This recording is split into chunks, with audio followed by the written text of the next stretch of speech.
안녕하세요, 훈입니다.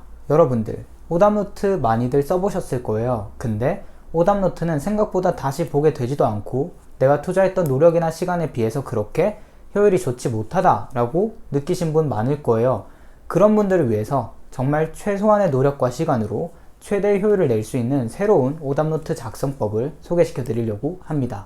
파트 1부터 7까지 같이 해보도록 할게요. 파트 1, 2의 핵심은 이 정답 문장을 오답노트에 적는 게 아니라 잘 안 들렸던 문장을 오답노트에 적을 거예요. 왜냐면 파트 1 같은 경우에는 사진만 바꾸면은 A가 정답이 될 수도 있고요. 또 사진만 바꾸면 B가 정답이 될 수도 있어요. 그렇기 때문에 우리는 잘 안 들렸던 문장을 적을 건데 저는 A와 D를 적도록 할게요. 그래서 A man is 원래 글씨는 이것보다 조금 더 잘 써요. A barrier 이렇게 잘 안 들렸던 문장을 적고요. 해석은 적을 필요가 없어요. 해석은 우리가 복습을 했을 때 이미 다 끝냈어야 되고요. 왜 A가 정답이 안 되고 D가 정답이 되는지도 적을 필요가 없어요. 그거는 복습을 할 때 이미 다 끝내셨어야 돼요. 만약 왜 정답인지 계속 보고 싶다. 그러면은 해설지에 너무나도 잘 나와 있으니까 해설지를 보시면 되겠죠. 오답노트에는 깔끔하게 이것만 적을 거예요. 그리고 한국어 해석을 적지 않는 이유는 토익은 영어로 출제가 되고요. 우리가 한국어를 보고 해석을 하고 그 과정을 최소화시켜야 돼요. 그래서 영어를 들었을 때, 영어 문장을 보았을 때 바로 그 뜻이 떠오를 수 있도록 평소에 최대한 영어에 노출을 시켜주는 연습을 할게요. 만약에 그래도 한두 가지를 더 적겠다라고 하신다면은 동사, 전치사 이런 같이 쓰이는 것들 있죠. 풀업 같은 거 또는 정말 생소했던 거. 저는 will borrow가 태어나서 처음 들어봤어요. 이 정도는 표시를 해주고 봐줘도 괜찮아요. 만약에 한글 해석이 필요하시면은 이 단어 정도는 한글 해석을 적어 주시고요. 그리고 나서 마지막으로 해야 되는 거는 빨간 펜을 들어 주시고요. 그리고 동사의 체크를 합니다. 동사의 체크를 하는 이유는 파트 1에서는 크게 두 가지 개념이 필요한데 시제와 태의 개념이에요. 현재 진행인지 현재인지 현재 완료인지 알아야 되고요. 능동태인지 아니면 당하는 수동태인지도 알아야 돼요. 그래서 이 부분은 체크를 해줄 거예요. 오답노트는 이렇게 끝이 나고요. 이제 아침 저녁으로 보시면서 큰 소리로 따라 읽어주시면 됩니다. 근데 그냥 따라 읽는 게 아니라 이 빨간색 부분을 의식을 하면서 어떤 장면인지 상상을 해주셔야 돼요. 시험에는 이러한 사진이 나오겠다라는 것을 상상을 해주시면서 읽어주시는 거예요. 그래서 A man is putting up a barrier 이라고 했을 때 한 남자가 이렇게 차곡차곡 장벽을 쌓고 있는 장면을 상상을 해주셔야 돼요. 2번도 마찬가지로 공사장에서 손수레가 누군가에 의해서 밀리고 있는 중인 걸 머릿속에서 탁 떠올려 주셔야 돼요. 그래서 이 문장이 만약 다음번에 시험에 나왔을 때 듣자마자 그 장면이 떠오를 수 있을 정도로 반복을 하셨다면 이제 이 부분은 다시 보지 않아도 괜찮아요. 파트 2도 마찬가지로 내가 잘 안 들렸던 문장을 적어 주시고요. 한국어 해석 적지 마시고 그 문장을 계속 반복하면서 다음번에 그 문장을 들었을 때 바로 해석이 되도록 머릿속에서 바로 떠오르도록 반복을 해주시고 그렇게 된다면은 없애주시면 됩니다. 다시 안 보셔도 괜찮아요. 파트 3, 4는 이제 문장을 쓸 수 없어요. 너무나도 긴 문장이기 때문에 시간이 너무 많이 들겠죠. 파트 3, 4의 핵심은 paraphrasing이라고도 하죠. 그래서 그 paraphrasing 표현들을 정리를 해줄 건데 어떻게 하냐면은 지금 보시면은 73번의 답이 B예요. 왜 답이 B고 A가 아닌지는 복습할 때 하시고요. 지금 우리가 체크해야 되는 거는 바로 이 문장이에요. 73번의 답이 되는 이유는 바로 이건데 이 문장 속을 잘 살펴보시면은 지금 register이란 친구는 지금 보면은 sign of로 나왔고요. early라는 친구는 in advance라고 나온 거를 알 수 있어요. 해석을 해보면 똑같은 뜻을 가지고 있는데 단어만 달라요. 이걸 바로 동의어라고 하고요. 토익에서 paraphrasing은 이렇게 나와요.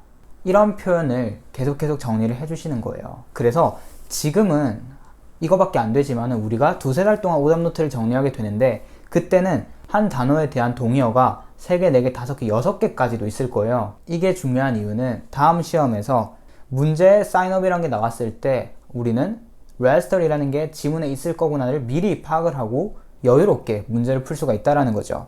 이렇게 동의어에 대해서 알아봤는데 딱 하나만 더 추가를 해주시면 돼요.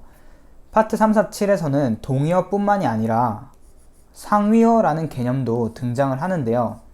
여기 보시면 62번이 답이 D가 되는 이유는 바로 tables와 chairs 때문에 가구라는 게 정답이 되었어요. 근데 책상이랑 가구는 똑같은 게 아니에요. 가구라는 큰 카테고리 안에 책상이 속하는 거죠. 그래서 이거를 상위어 개념이라고 하는데요. 이 부분도 마찬가지로 표현을 적어주시면 돼요. 그래서 아까와는 조금 다르죠. 아까는 완전히 똑같은 뜻이라서 번갈아 쓸 수 있었다면은 얘 같은 경우에는 하나가 큰 카테고리라서 나머지 단어를 담고 있어요. 이것도 마찬가지로 매일매일 쓰다 보시면은 chair, table, sofa, 그리고 bed 이런 식으로 점점 늘어날 거예요. 그래서 다음에 furniture이란 단어를 보았을 때 우리는 소파가 나올 수 있겠구나, 테이블이 나올 수 있겠구나 라는 거를 미리 파악을 할 수가 있고요. 그리고 또 반복을 하셨더라면 독해 시간도 줄일 수 있을 뿐만이 아니라 파트 3, 4도 훨씬 여유롭게 푸실 수가 있을 거예요.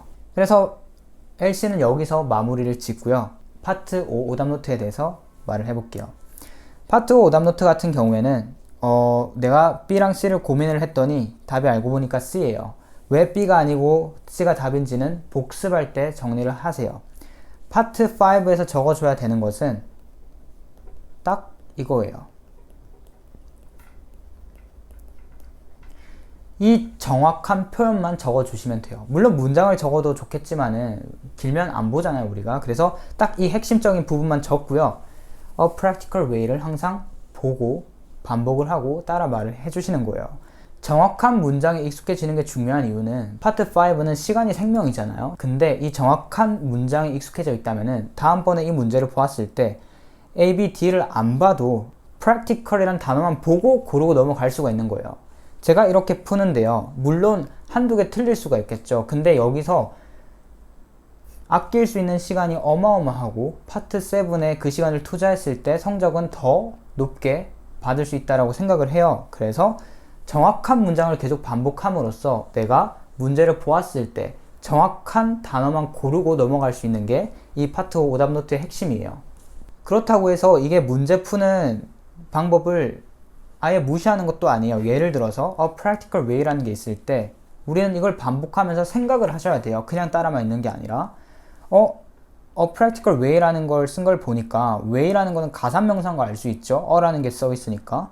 그리고 어와 명사 사이에 있으니까 practical 같은 경우에는 형용사인 걸 알 수가 있죠. 여기서. 그래서 이렇게 계속 생각을 하시면서 봐주시는 거예요. 막연히 보는 게 아니라. 얘도 마찬가지예요. 106번에 만약에 appliance shipments라고 해요. 이거를 적고 이 문장을 반복해서 외울 때 우리는 알 수 있는 게 shipments는 가산명사구나. 다음에는 a shipment라고도 나올 수 있겠구나 알 수 있겠고요.